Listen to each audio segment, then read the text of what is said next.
Errington Thompson of oldschoolguys.net. And, of course, I have my good friend, Larry Fulcher, Grammy Award-winning bassist Larry Fulcher. How are you, Larry? I'm doing good, man. Happy holiday season to you. I hope your Thanksgiving was great, and this is one of my favorite times of the year. People seem to treat each other a little bit nicer between Thanksgiving and Christmas. It's more. Shouldn't we do that all year round? I mean, really, shouldn't we? Yeah, we should. Definitely should. And that's what I'm hoping for. But you're exactly right. People are nicer. People are smiling more, and we have the festive. Although I don't have my my Christmas ties. I have several. I don't have any of those on, but love wearing those. And I thought it'd be kind of nice for us to sit back and talk a little bit about Christmas music, since Christmas music is really a huge part of this season. And I'd like for us to come up with, I've got 5 tunes, and I'm hoping that you can come up with 5 tunes. I would like to start the conversation with probably, I'm not going to put this in your category or mine, but Bing Crosby's White Christmas. That would be in my top 5. And Bing Crosby's version, because you grew up on it. It's like some prenatal thing, you know what I mean? We're programmed. We're programmed, yeah. And you're smiling when you hear that tune from birth. So, yeah. Yep. And it was in, of course, White Christmas, the movie, and also Holiday Inn, the movie.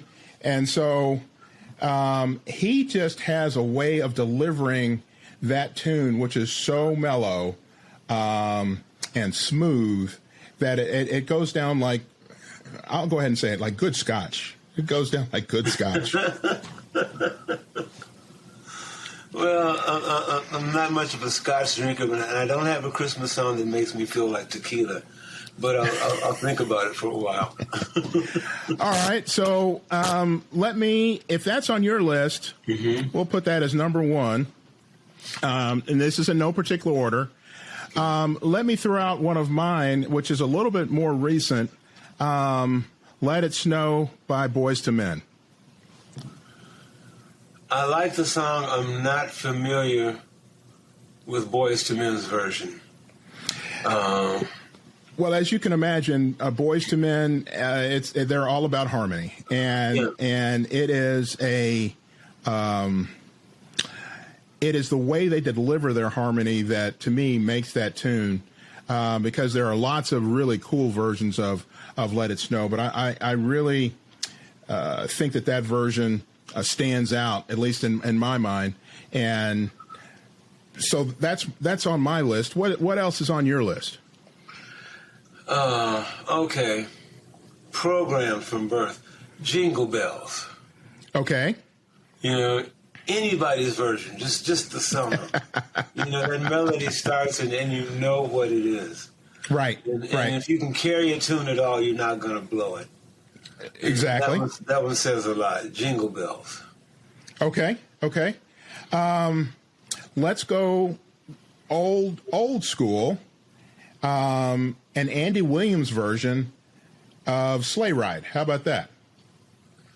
I liked Andy Williams. I like the sweaters. He and Perry Como were famous for their sweaters.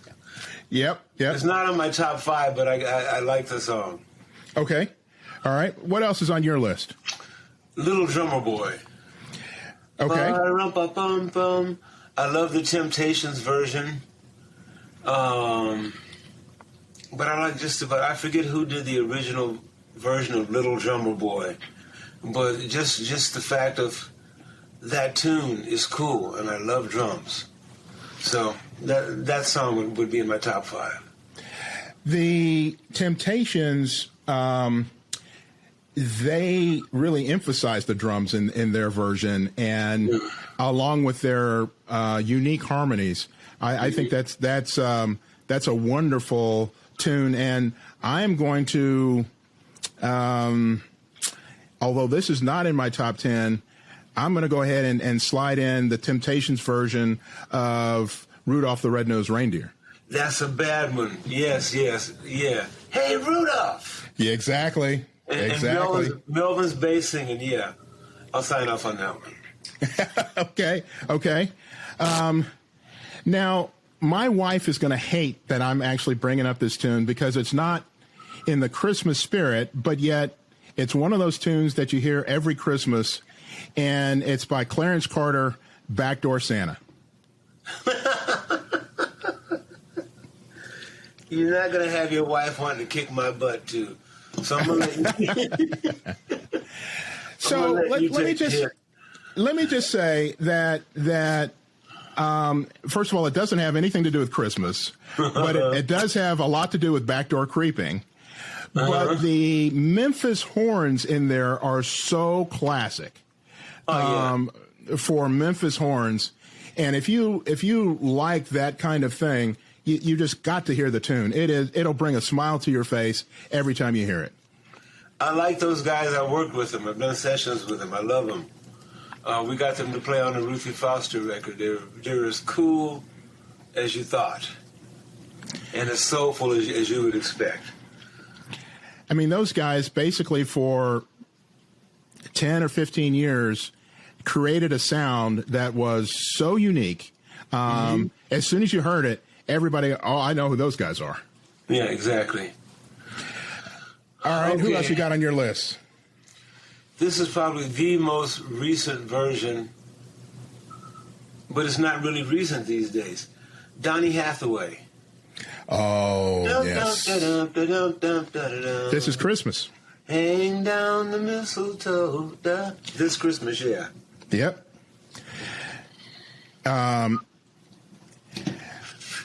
So my mom loved Donny Hathaway, and for those who don't know, he died at an early age. Unfortunately, I think he was diagnosed with schizophrenia, and of course, in the 60s they had really no treatments for that, which really I think stifled his career. And of course, his daughter is having a very successful career, has a wonderful voice, Layla Hathaway. And if I'm not mistaken, she's recorded a version of that Christmas tune with her father. And I think I saw it. I haven't listened to it, but I saw it. I'm going to have to listen to that. Okay. I'm going to have to listen to that. How about Vanessa Williams and Hark the Herald Angels Sing? At the end of that tune, she has a choir that comes in and really brings you to church. And I think that to me was she's got the whole album Star Bright was good. It was well produced, but I really enjoyed that tune. I haven't heard it, but I love Vanessa Williams. I got to do a show with her back in the 80s, and she was a sweetheart. She was, I had misgivings. I had heard this and that about her, but she was really nice. She was very nice. She brought their baby with her. It was about 1 or 2 at the time, so that automatically just opens up the vibe. Here's Vanessa Williams with her baby on her shoulder, and you just go, that cool. Is so sweet. Yeah. All right, you got one more for me? Yeah, this is out of left field, but it's just badass. Okay. Alvin and the Chipmunks. No way. Yeah, man. Want a chain that loops the loop. Me, I want a hula hoop. It's corny, man, but it's I love it. I love it. Well, if it brings the Christmas spirit home, then I'm all for it. I'm all for it. Alvin and the Chipmunks. I would have never thought that we would ever be talking about Alvin and the Chipmunks, but that's the great thing about this, right? We talk about music. We talk about music, and I have to end our discussion with the quintessential, to me, Christmas song, which would be actually the Christmas song by Nat King Cole. Oh man, yeah. Just the orchestral beginning and then his smooth voice is just so wonderful. Yeah, man, you know, this shows my age. Nat Cole was the first black person I ever saw to have a TV show. It was back in the 50s. And I think it was produced by Chevrolet. It was in black and white, and I think it was only 15 minutes. But, you know, when I started out in a little country town, we were the first black family to have a TV. Yep. An RCA TV. And people would come over to watch, like all the neighbors. We were in a little small farming community in East Texas. And people would come over to our house to see this TV. But I remember watching Nat Cole and just, you know, he was a hero because he was so cool and sophisticated, and he's singing this uptown, upscale music. And that voice, yeah, man, I get it. I agree. I'll go with that. That show was so unique. I mean, we could spend a whole hour talking about that show because, you know, at the time, I mean, Sammy Davis Jr. didn't get his own show. No. No. And if I'm not mistaken, he only had, I don't know, 10, maybe 15 episodes. It was very short-lived because he was a black man on your TV. He was not shucking and jiving. He wasn't a comedy character. He was not Amos and Andy. He was not Mr. Rochester on whatever show that was. He was a classy black man dressed up, playing very elegant piano. And because of his talent, he was able to get really, really great guests. Frank Sinatra was on there. Bing Crosby was on there. So it wasn't that. It was one of those things. He was way ahead of his time. Way ahead of his time. Yes, he was. All right. So we've got a list, and for those of you who are following us through oldschool.net, we will have a really nice Spotify list for you. We'll go ahead and end it here. I'm Errington Thompson. He is Larry Fulcher, and we are Old School Guys, and you can find us over at oldschoolguys.net, and you can find Larry at larryfulcher.net. Thank you so much for listening. Bless everybody. Happy holidays. Happy holidays.